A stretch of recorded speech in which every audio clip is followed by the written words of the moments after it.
Now, good afternoon, Danny. Good afternoon, Deirdre. On this beautiful sunny day in April. Isn't it gorgeous? Yeah. Somebody, by the way, I meant to read this out, speaking of the weather. Somebody rang us from Castle Gregory, was it? Or was it out the Maharees, to say that the swallows have arrived in the Maharees, which is a sign the summer is coming. So now. Yes. So a great time to pack away the winter woolies. Oh, definitely. Which we'll be talking about later. Yes. But before we come to all that, I know you touched on this when you spoke to Jerry, or was it Trassa? Trassa on the Kerry Today programme. The passing of Mary Quant.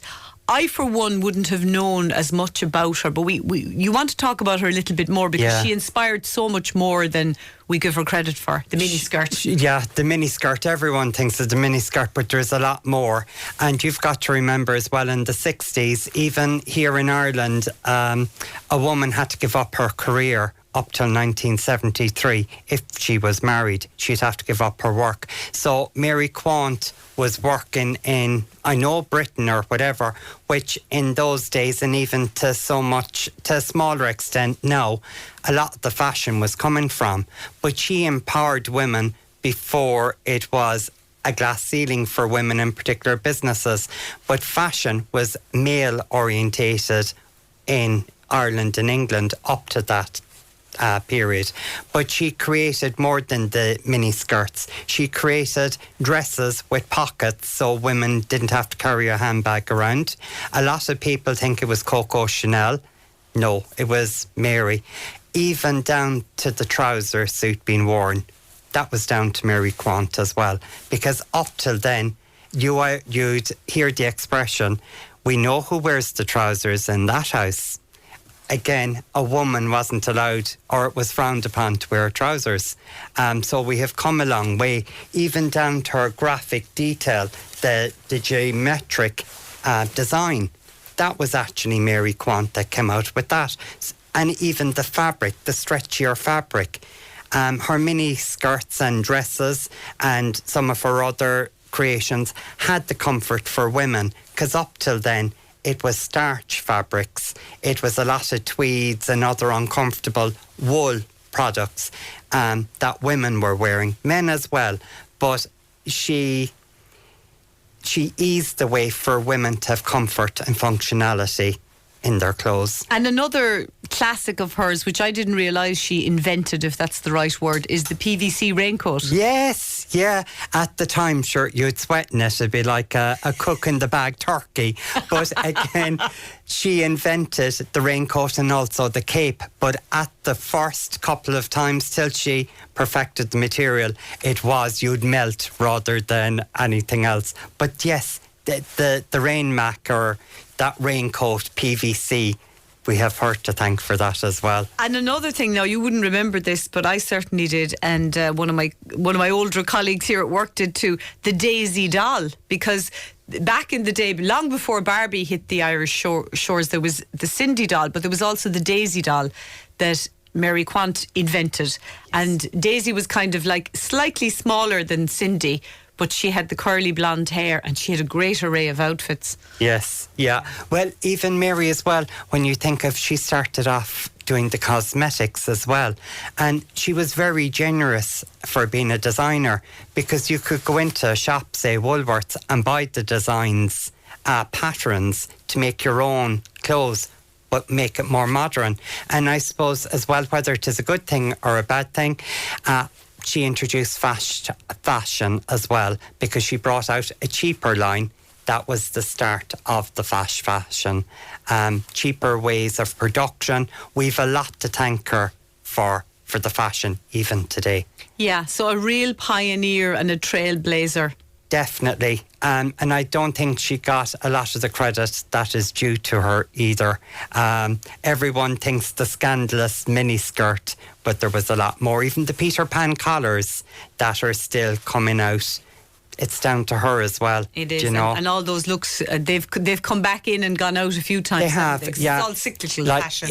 Again, as I say, if you want to see what's coming in fashion, look back. Yeah. And it'll come, like there is something else I'm going to show you later on. Now, nothing to do with her, but the pussy bow blouse, that is making a resurgence again. You can see it now in the summer coming in, but come the autumn, winter, every collection is going to have it. Can we just come back to the miniskirts for a moment?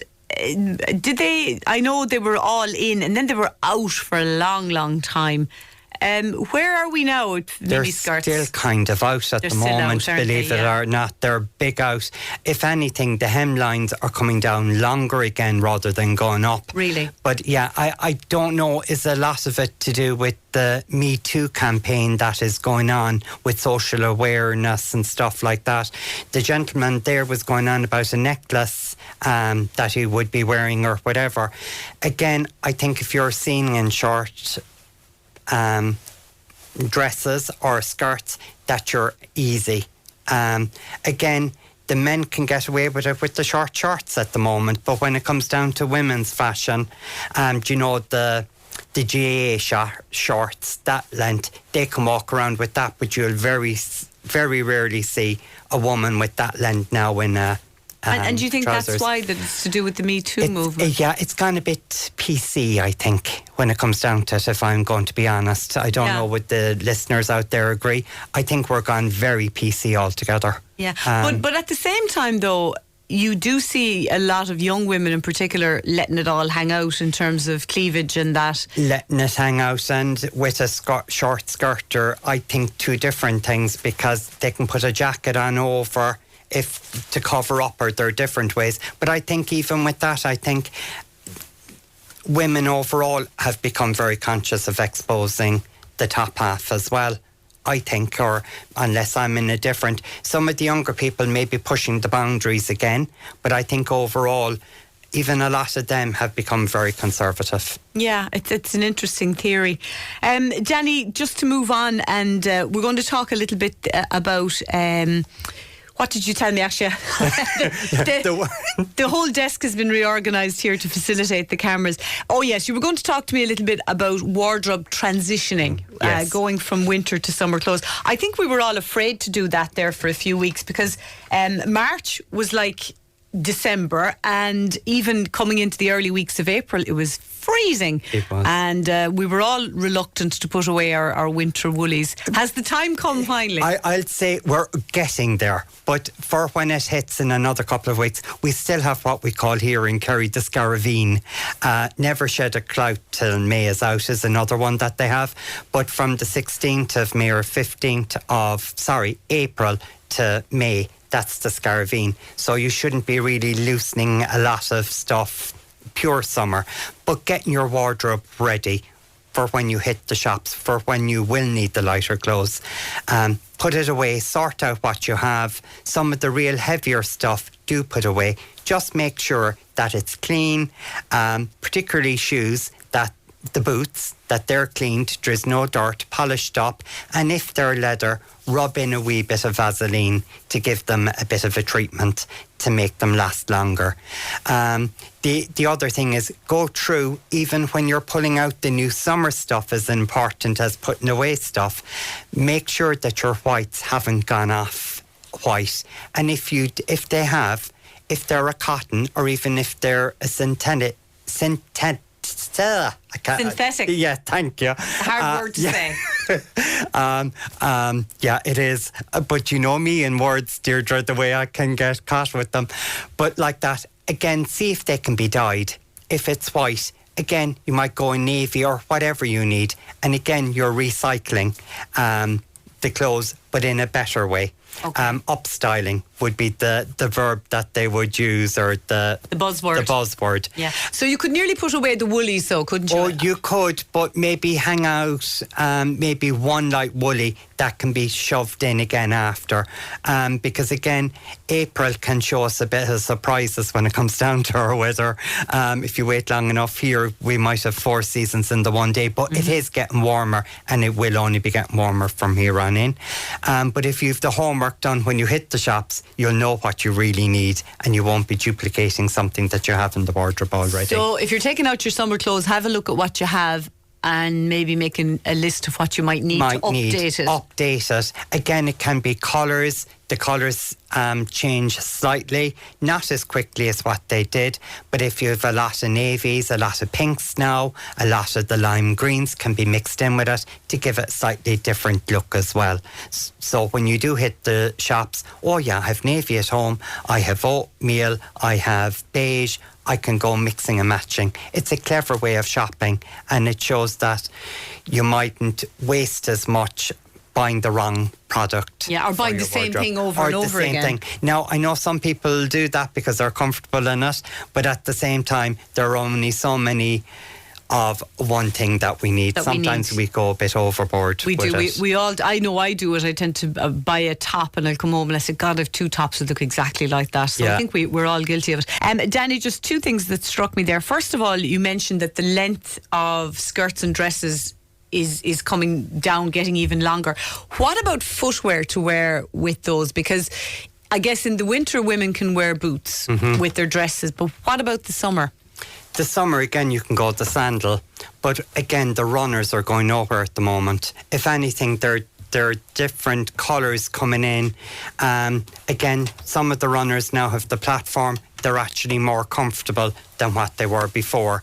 And the runner is still there as a fashion icon at the moment because, again, people want the comfort, and a lot of people haven't gone back into the high heel shoes yet, but they will with sandals. You have different heels with them and they'll go to the length that they're comfortable in, but the runner is still running. King. Yeah. But if you need the little bit of a lift for height purposes, I think, you know, if you're not terribly tall and you're wearing a long dress, wearing runners with it can make you look like you're even smaller, you're all down on the ground. It depends on the runners, because a lot of the runners now have platforms with them, so they're as good as wearing a high heel now. And it's the same with some of the sandals where you can get the block heel, which will give you the height, but still the comfort. It's just working out. But again, sometimes when a dress is long, sometimes, and it depends on the person, you can always bring the hemline up an inch or 2 to give you more of a length where you're showing a bit more of the leg. Or the other trick is for a lot of the bottom end of the dress to be see-through, so it doesn't cut the legs off you altogether either. That's another trick to elongate you. Okay. That it's not bringing you down. Sometimes the answer's in the clothes already, where the lining won't go fully down to the bottom, but it might only come to the knee or just below the knee. But it'll give you that see-throughness, that'll give you that extra length as well. Some questions in for you. This one is from, it's actually a comment on Mary Quant, and it's from Marie Morrison, who says that she wore Mary Quant eyeshadow back in London. It was called Soft Blue, and I also wore the black and white dress. So that's another iconic Mary Quant design. This is a comment as well from Mary, who says, I want to pass on my sincere thanks to that pure gentleman Danny for his advice to me when I was looking in his shop a few weeks ago. I was looking for pants with a 25-inch leg. I got it in a shop and he told me where to go. So thanks to him, and thanks Deirdre for giving me the opportunity. So obviously she came into you and you sent her in another direction. Yes. Question from a listener says, I'm just wondering, Danny, is it suitable to wear a black crochet dress to a confirmation? Yes, once there's a lining underneath it and you're not showing off too much flesh, and that your arms are covered with it as well. Do you know, I suppose it's down to respect in the church. We're a bit lackadaisy here in Ireland, but if you were going to Italy, they'd have to be covered even with a crochet. But once there is a lining in it, no problem. Yeah, okay, no problem at all. That sounds fair enough. It's not showing off too much flesh. Now, you've brought in a few items today that people might use for the transition time of year for wardrobe. Yeah. It's basically, I want to show what colours are out there. So I've gone for block colour, but a lot of the colours could be in a print as well. It's like, some people call this the acid lime, but it's a basic lime. Is that a dress or a tunic? It's a tunic. But what's nice about this as well, for the people that really feel the heat or have their hot flushes, this is 100% cotton. And we've also got a linen mix coming through. Actually, I'm after getting it wrong. This is actually the linen mix I have in my hand. Okay. And again, it's breathable. When you want to be cool, it'll keep you warm. And when you want to be cool, it'll keep you cool. And that's a lovely shade as well. It's lovely, even coming through with some of the prints. Again, this will be the print of the season. All the colours going through. You have the denim blues going through. You have the lighter. You have the acid lime green here again. You have your white and you have your black. And again, it's the mixture. It's the comfortable ness of it. And again, a nod to Mary Quant here. They're lovely pockets at the side as well. What would you wear those over now, Danny? Do you know what would be lovely? Would be your 3/4, your white linen trousers, your we have them here, the layered trousers. They're 2 layers. They're lovely and light. It gives us that lovely, what I say, smart casual, but casual at the same time. Again, you could mix in your black, your navies, in with that colour quite easy. Yeah, that's lovely. That would be lovely with white. It's lovely and crisp, and it brings it more summery, and it feels good on as well, and it gives us that light. And again, I suppose I have this now is a cotton top, but again, the reason why I brought it in, sorry, that's the other colour in that. I'll start again. The cotton. This is the cotton, and again, the khaki greens are almost in as well, or every shade of green, like the lime I've showed you earlier. Again, the material is breathable, but again, it'll be even in the prints, just to show you what to look out for. I'm just thinking that that now over maybe white pants, as you said, a nice statement neck piece would gorgeous. Would take you anywhere. Take you anywhere with that. It'd be grand for holidays, dressed up, dressed down. I suppose we want our clothes to work harder for us, and these are the pieces. And again, if you're redoing your wardrobe, this is something to match in. That you could, as you say, dress up or dress down. Just to remind people, by the way, who are listening, that we will have a video of all these looks up tonight on the Talk About Facebook page if you want to get an idea of what Danny's talking about. What else have you got for us, Danny? Again, what colours to look out for? The bubblegum pink. Isn't it gorgeous? Fabulous shade. And I'm calling this the hot green. It's almost like a happy green. There's a bit more colour to it. But again, that'll fit in with your fungi, which is, I know fungi in a colour. You can have fun with this, nice and light. It's crisp. Again, good with your navy, your blacks, your whites, your creams. It just gives us that bit of joy in our wardrobe. And once we're happy, the wardrobe will be happy, or vice versa. But again, nice and hot colours, happy colours, and when the sun comes out, there's nothing like it. And what about for items to wear over your cold shoulders once the sun goes down this time of year? Again, this time of year, the best thing is the kimono would be ideal. Because they're again, still in from last year. They're massive, and you have more the kimono dresses as well coming in, the button down through. Again, because they're so versatile, they're still in, Deirdre. And you can put plain colours, you can put prints. There's something for everyone out there. Another question for you. I would like advice from Danny. I'm 5'2" in height, and between a size 12 and 14. If I'm wearing a long dress, as there are so many out there, where would the dress hit the best place? I'm not quite sure what they mean. Again, I suppose what she's looking for, because she's short, what would be the best length for I think her? that's what she means. Yeah. Again, rather than going for a maxi, I would go for maybe a tunic length.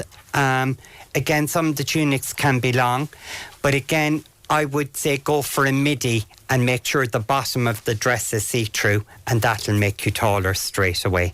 Okay. Like what we had said earlier, that would be ideal. And again, just keep everything in proportion. Again, just watch where the sleeve ends as well. Try to go for a mid-sleeve, not a short sleeve, a mid-sleeve, or a bracelet length would be ideal as well, to keep everything in proportion for her. Before we let you go, Danny, I always like to find this out. What's flying off the shelves these days in the rag trade? The 3/4 trousers are flying out. We had a delivery in this weekend. As no sooner had I put a video up on my Facebook page, then we started selling out again. And again, cotton-based stuff, they're hitting the shops now, and they're selling as well for the people that feel the heat big time. And again, there's a bit of the mad designs coming through again. The real summery pieces are going. People are shopping early for when the sun really comes out and the real heat, they won't be in the shops. We'll squeeze this one in because this poor person's in a right dilemma. Her granddaughter is making her communion in 3 weeks, and this poor lady is after breaking her leg over the weekend. God love her. She's now in plaster and on crutches and says, what am I going to wear? There's a tough one. Right. Again, you might, if you're normally wearing trousers, go for a wider fit trouser to fit in the cast. And you can get away with that quite easy. The other thing is a dress that pops over the head and it'll cover the leg will be very good as well. A wrap dress maybe? A wrap dress, but I would go for more of an A-line dress. Okay. Because where the A-line would be, when it'll down to the leg, it'll flare out so she can sit down easy. And she can move around easy. It would be an A-line dress or A-line skirt would be ideal for the lady as well. Okay. But if she's into her trousers, maybe if it's normally a skinny fit that she'd go for a wider fit leg and everything will be okay. Perfect. And comfortable. Okay, and we wish her well. An awful thing to be stuck in a plaster of Paris for the nice time of the year especially, so get well soon to that lady. Danny, thank you so much. You're more than and welcome. You'll be back with us, of course, next month.